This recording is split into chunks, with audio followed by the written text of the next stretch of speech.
In this video, you will learn how to work with the ChipProg programmer and program devices. Launch the programmer application.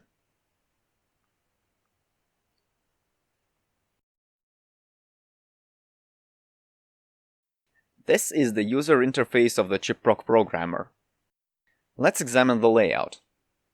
Here we have a buffer dump window, a device and algorithm parameters editor window, current device information, and program manager window. First of all, we need to choose the target device that we will program. The device we're about to use is PIC16F884 by Microchip. To select a device, click the Select Device button in the toolbar. You can narrow down the search range by choosing the device manufacturer. Start typing the name of the device in the search mask box. As you type further, all the devices that match the search conditions are displayed in the list. Confirm your choice by pressing OK button.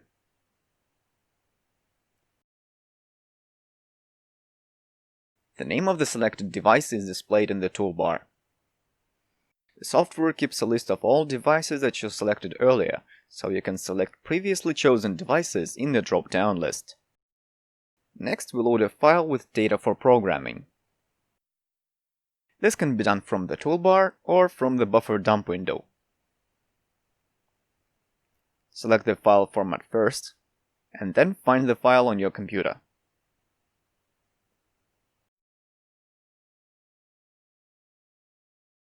The loaded data is displayed in the buffer dump window. The device information window shows us the name of the device, the adapter name that is required, if it is required, and the installation scheme. There is also a Notes tab. If there are any important notes about programming this device, they will be displayed here. Take a look at the Parameters Editor window. All parameters are set to their default values, but you can change them if you need to. But that's a topic for another video.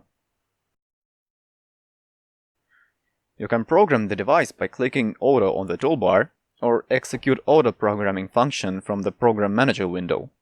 Automatic programming executes the entire set of operations necessary to program data to the device.